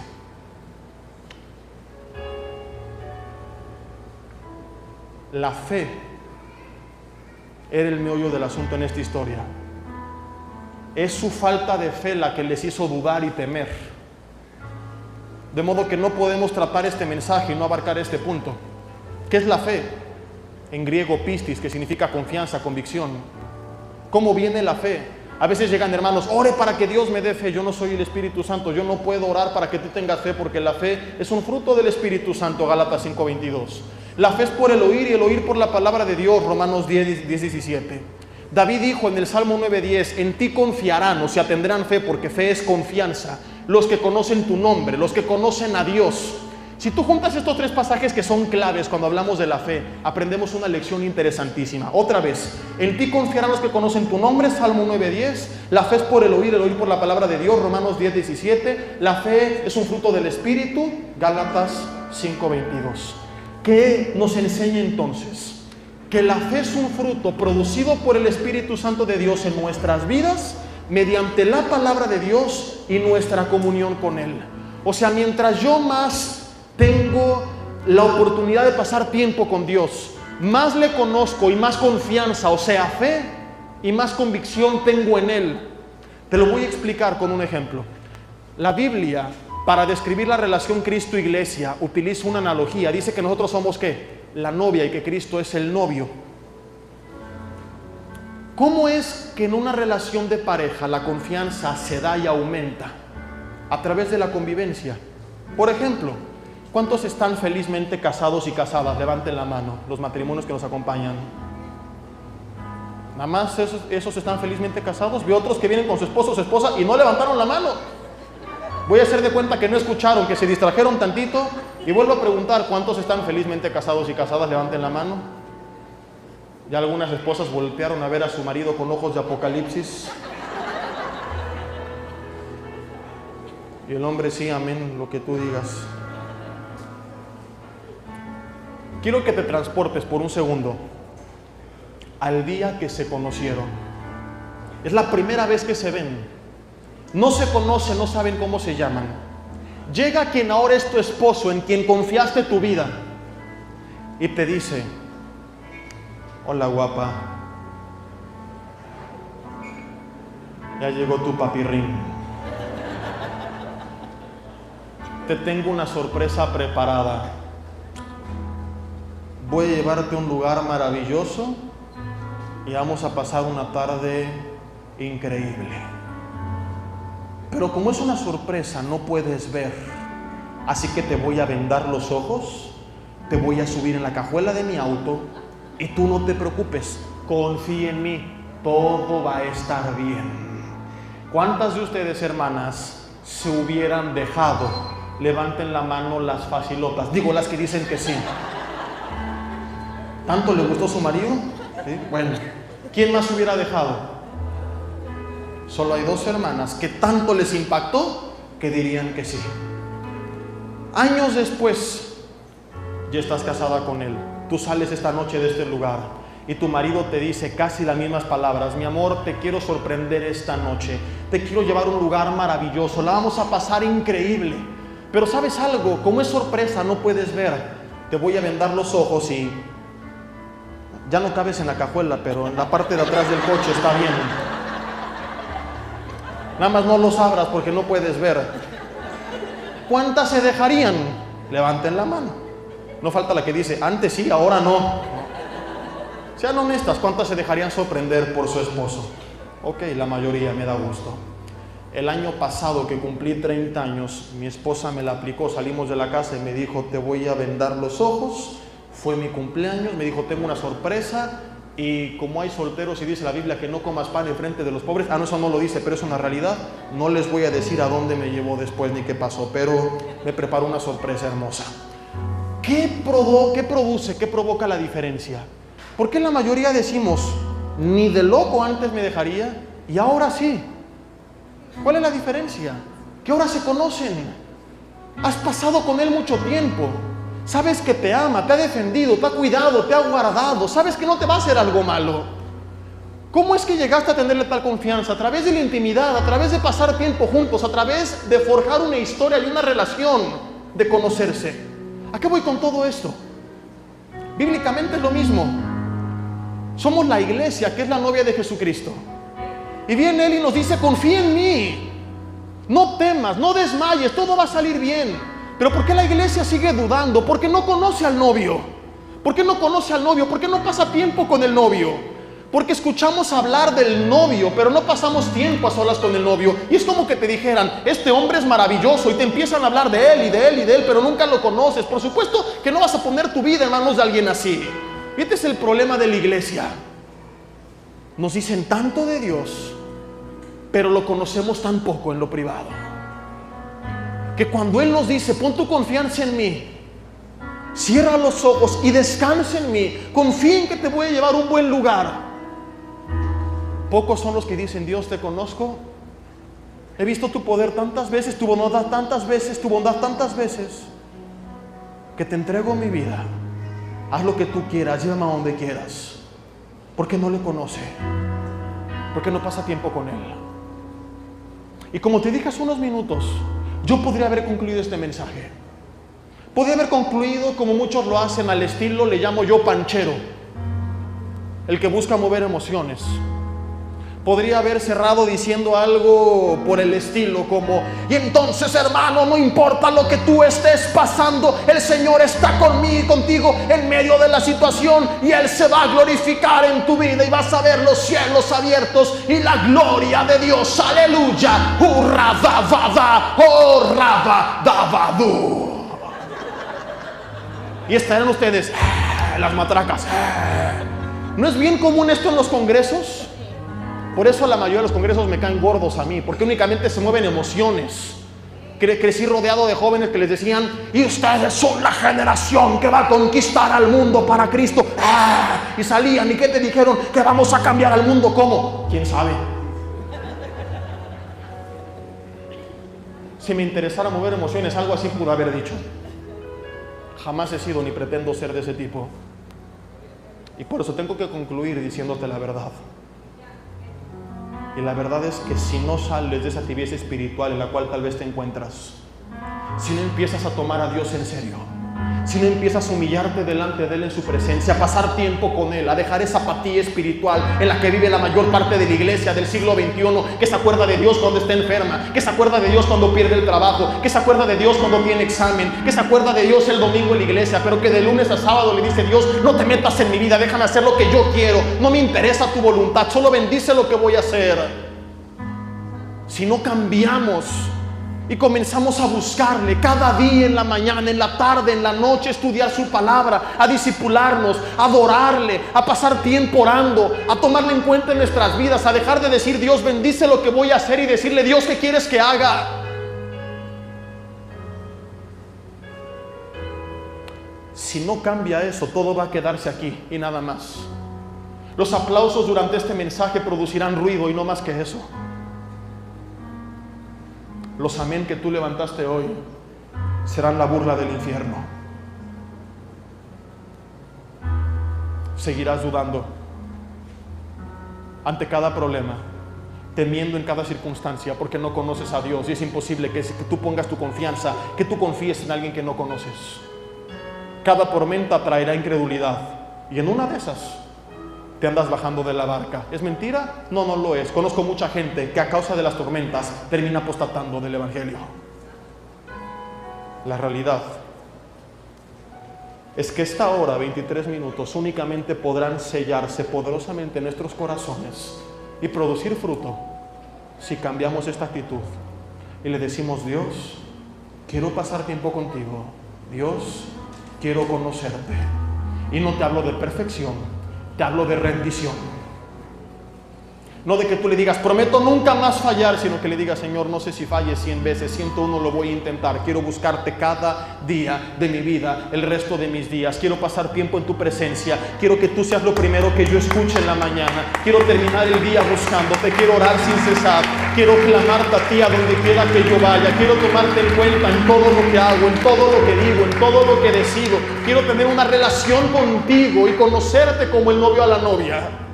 Y entonces comenzarás a conocer la bondad de Dios, el poder de Dios, el amor de Dios para contigo, la misericordia de Dios. Te empezarás a enamorar del novio y a confiar en él de tal forma que el día de mañana, cuando vengan problemas, tú digas: no tengo miedo, porque sé en manos de quién estoy, porque sé que él me ama. Y entonces se cumplirá 1 Juan 4:18, el perfecto amor va a echar fuera todo el temor. ¡Aleluya! No vas a tener miedo, porque vas a descansar en Él. Dios, tú me amas. Tú y yo tenemos una historia. Tú me has respaldado antes. Tú has obrado tu voluntad antes. Tú me has hablado antes. De modo que no tengo por qué dudar. Señor, véndame a los ojos y llévame a donde tú quieras. Confío en ti, porque te conozco. Esto, hermanos, es la fe. Yo te invito a que ahí en tu lugar cierres tus ojos y medites en estas últimas palabras.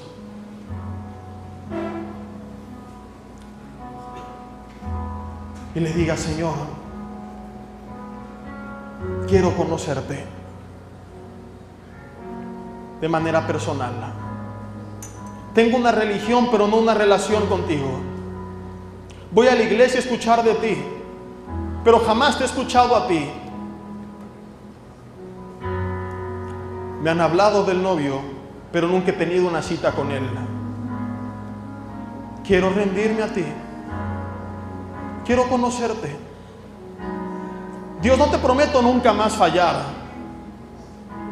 Tal vez lo siga haciendo, pero volveré a ti arrepentido y me levantaré y pasaré tiempo en tu presencia.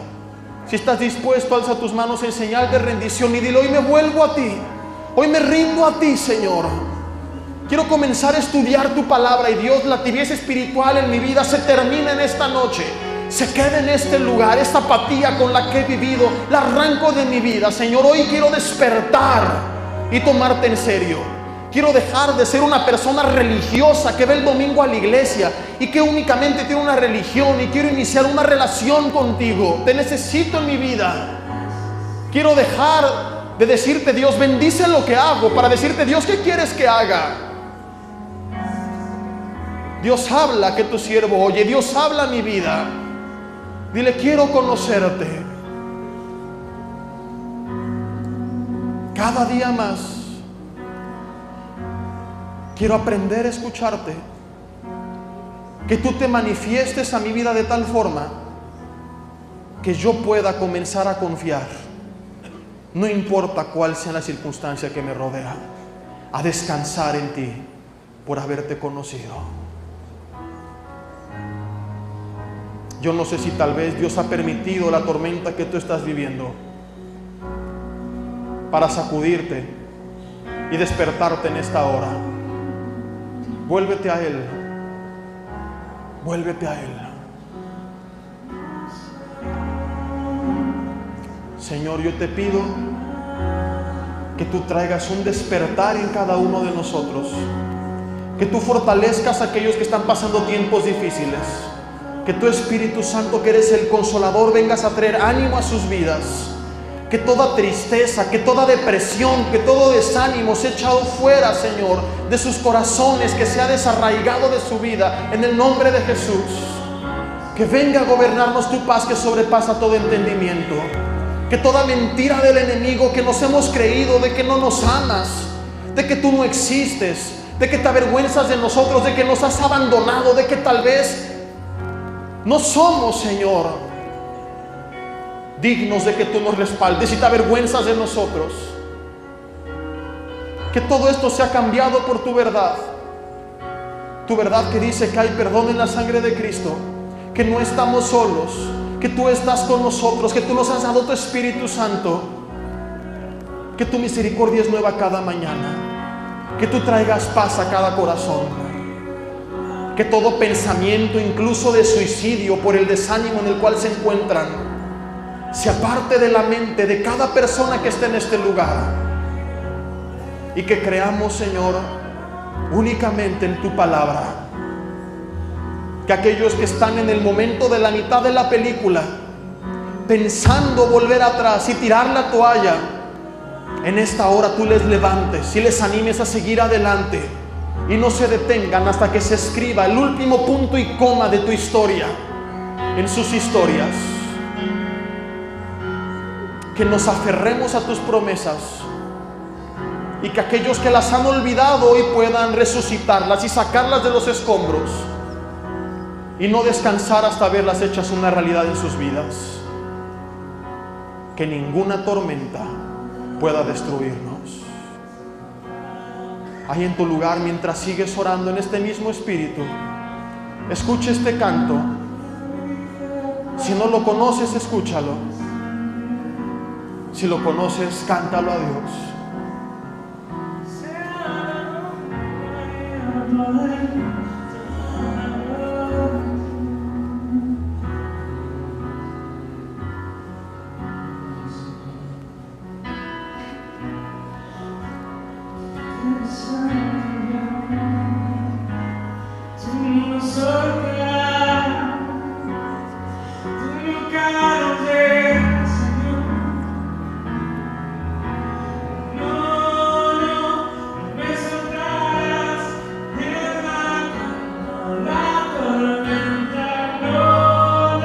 Alza tus manos y ve a Él y dile: yo creo que tú me sostienes, Señor. Y yo sigo adelante, tomado de tu mano. En la calma y la tormenta, tú estás conmigo.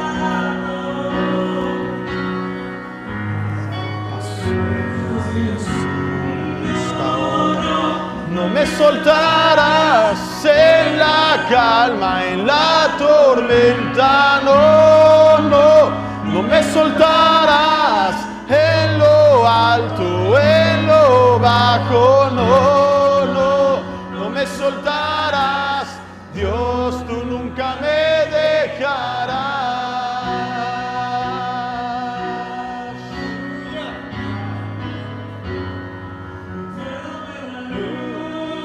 Que se acerca cuando inezca de ti y terminarán los problemas cuando llega el fin.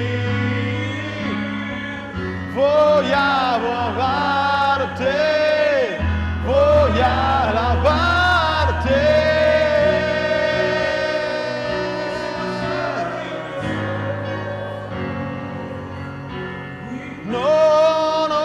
No me soltarás en la calma, en la tormenta, no, no, no me soltarás en lo alto, en lo bajo, no, no, no me soltarás, Dios, tú nunca me dejarás.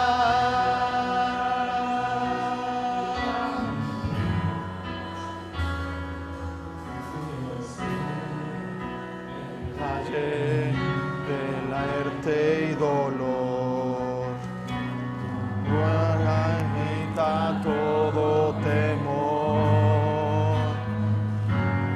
Y si llego a estar en la sombra de la tempestad, no dudaré, estás aquí y no temeré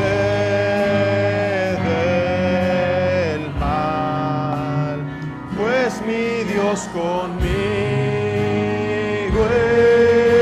está, si mi Dios conmigo está, ¿de quién temer? ¿De quién temer? No, no, no me soltarás en la calma, en la tormenta, no, no, no me soltarás en lo alto, en lo bajo, no, no, no me soltarás, Dios nunca me dejará. Oh, no, no, no me soltarás en la calma, en la tormenta, no, no, no me soltarás en lo alto, en lo bajo, no, no, no me soltarás, Dios nunca me dejará.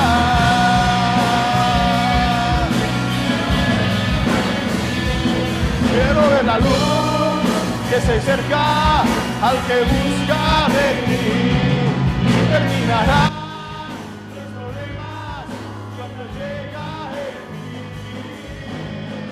Voy a alabarte.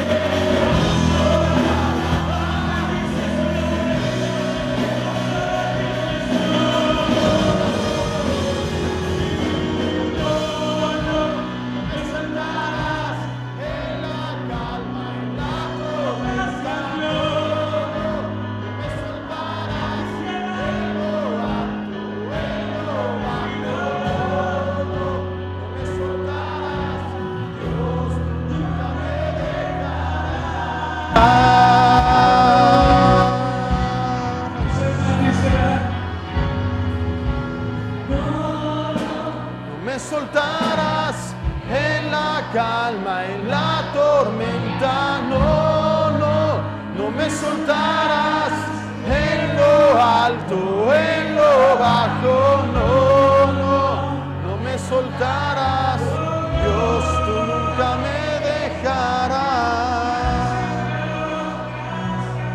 Jehová es mi pastor, nada me faltará. En lugares de delicados pastos me hará descansar, junto a aguas de reposo me pastoreará. Confortará mi alma, me guiará por sendas de justicia por amor de tu nombre. Decía el rey David en medio del caos, aunque ande en valle de sombra de muerte, no temeré mal alguno, porque tú estarás conmigo. Tu vara y tu callado me infundirán aliento.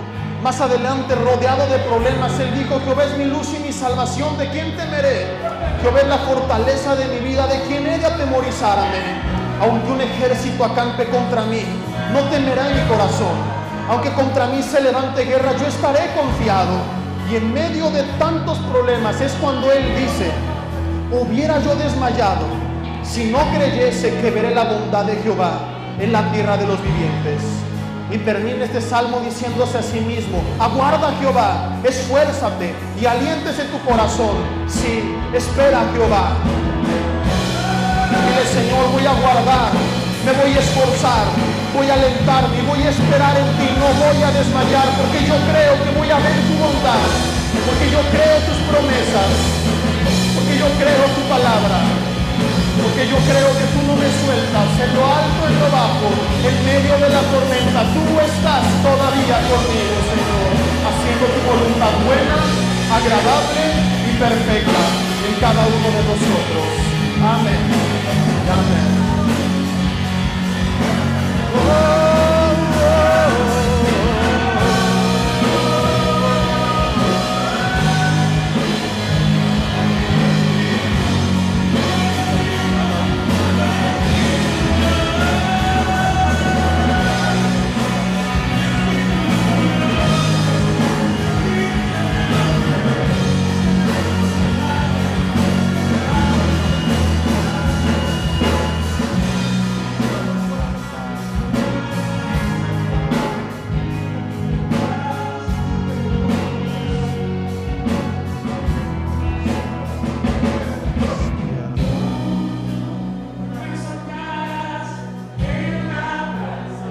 Por última vez: yo creo que tú no me sueltas, Señor. Voy a confiar en ti. Voy a esperar en ti.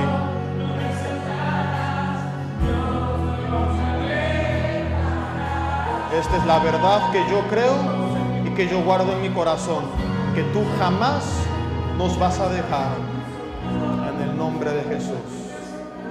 Amén.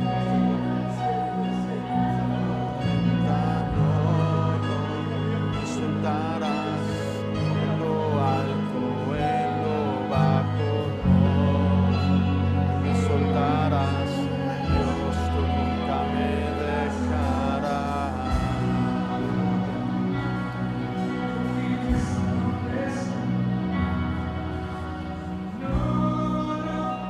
Me soltarás en la calma, en la tormenta, no me soltarás en lo alto, en lo bajo, no me soltarás, Dios, tú nunca me dejarás.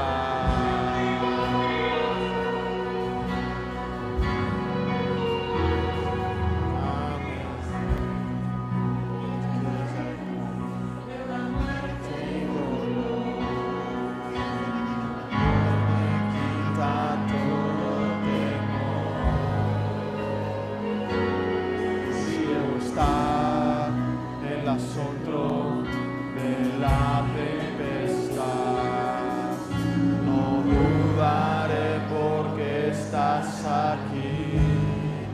Y dile por última vez, no voy a temer porque tú conmigo estás. Dios conmigo está, y si Dios conmigo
Amén.